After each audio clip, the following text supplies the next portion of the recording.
Morning. Happy coffee talk. It's Tuesday morning. If you're watching this on the live stream, you will see that I look like I just woke up. And that's kind of true. I'm actually been up for a little while, but I can't get back in my room because George is asleep in there. So I can't brush my hair or get completely ready. So you're getting sweatshirt wild hair Christy this morning.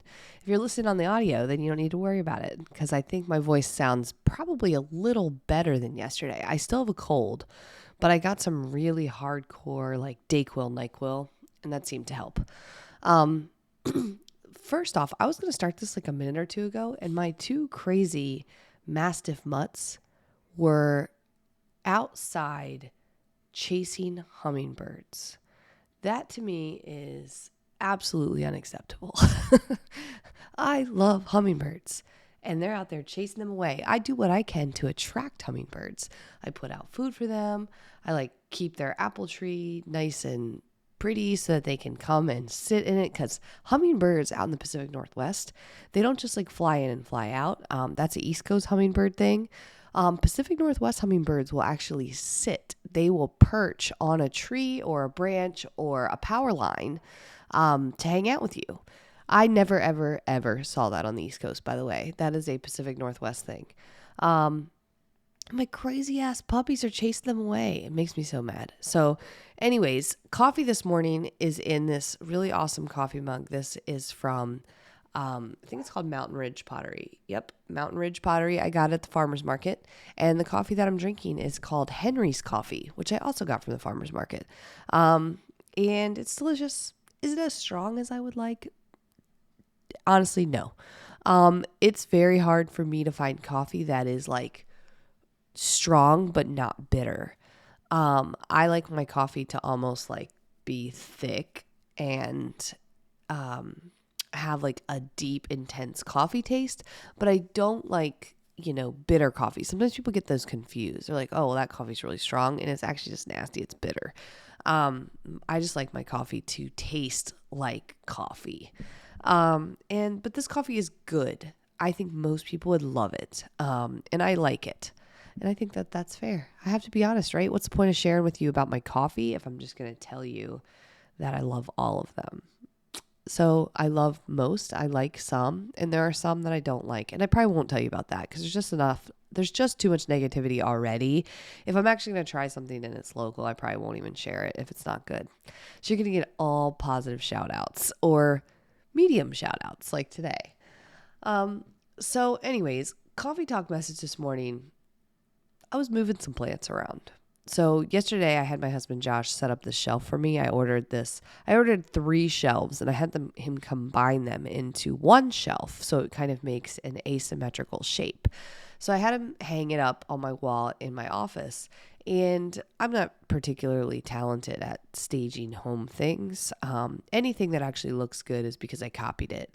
And anything that accidentally looks good is just an accident. The one thing I am into is plants, and I've worked really hard at getting better at plants. So those are real. 98% of the plants in my house are real. And if some plant dies, it's because I've just given up. Like I've known that I can't do it. And so for some reason, some of them I have a triage zone where if a plant is struggling, they end up in the triage zone and I try to survive them or make them better.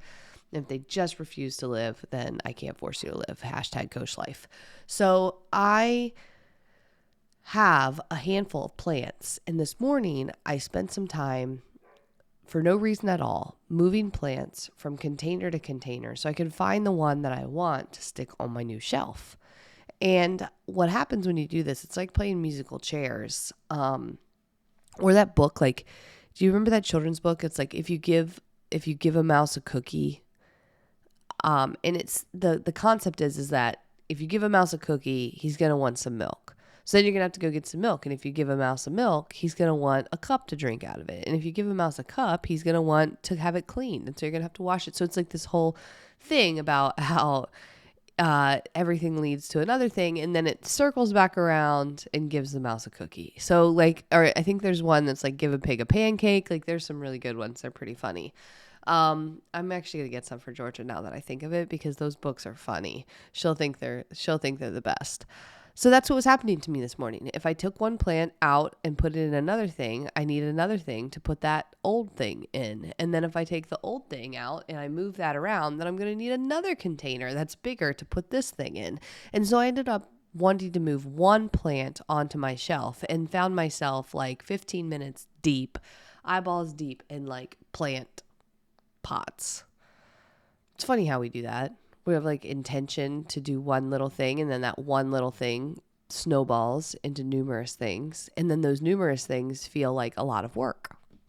Because by the time it's all done, you're done all the stuff. And then you want celebration for that work. You want to be like, hey, did you notice I moved all of my plants today into new containers? Why? Because I moved one plant and it caused the cascade. So I tell you that to illustrate the power of one little thing. We say a lot in fitme that we celebrate little wins. We start with little action. We start with doable goals, like I was talking about yesterday. One thing can snowball into a million things. And you just agreed with me that this is true because you know it's true on the nonsense side, on the like feeling angry side, on the feeling frustrated. One little thing can snowball into a bunch of other things. Or like projects, one little drawer that you're going to clean up can turn into an entire kitchen. So why not believe it on the little wins and action side? One little vegetable that you add to your breakfast can snowball your entire day into healthy choices. One little walk before you start, before you start work. Put those shoes on, that one little 5-minute walk, as small as it is, can create a cascade of additional actions that put you in an entirely different place at the end of the day. Sometimes having the list of all the additional actions, if I woke up this morning, again, I'm still in my pajamas, I haven't even brushed my hair, and if I had decided I'm going to move all my plants around, here's my list of all the plants, I'd be like, absolutely not doing it. Don't have time, don't want to. But move one plant, yep, I'll move one plant. And then I moved a couple others just because of it. It was like automatic. So instead of thinking about the mountain of tasks that you need to do to be successful at something, I want you to start identifying the smallest possible step that you can take, the tiniest win, the tiniest action, the most doable thing, and go ahead and do that. And then see what happens after that. Watch the cascade happen. Because if you give a mouse a cookie, then he's going to want something to drink out, or he's going to want something to drink, right? And then if you want something to drink, he's going to want a cup. And if he wants a cup, he's going to want whatever. And if you give yourself a walk in the morning, you might just take a drink of water when you get back. And when you take a drink of water when you get back, you might just eat some breakfast. And if you just eat some breakfast, you might just do a little bit of standing at your desk rather than sitting. And if you're standing at your desk, you might just go for another walk. And if you go for another walk, you might just have better stress management because you're not sitting at your desk feeling frustrated all day. And if you have better stress management, you might feel inclined to go to the gym and actually get your strength training done. And if you go to the gym and get your strength training done, you might come home and eat a better dinner than order out. And if you eat a better dinner, order out, you'll probably drink another glass of water and you'll go to bed early because you feel like you had a great day. That's how this works. So I know it's simplistic, but believe me, you already accepted that it was true. So just follow the logic and take the smallest possible action, put that in your day, put that right now, and then watch the cascade. And don't worry about the long to-do list. So that's my coffee talk message for this morning. Thank you for tuning in as always. If you like coffee talk, if you think these are good, then share it with a friend. It means a lot to me. Subscribe on your favorite podcast platform. I'm on iTunes, Spotify, Downcast, all of those. If you like it, subscribe. And then Last but not least, if you are not in the Facebook group, in the Fit Me Free Intro Facebook group, I want you to go to Facebook, search Fit Me Free Intro, and request to join.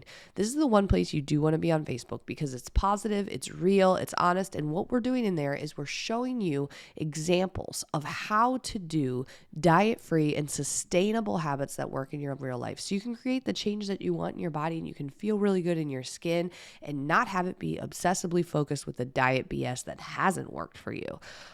So come on over, Fit Me Free Intro. And I think that's it. Have a wonderful day, and I will talk to you guys later. Bye.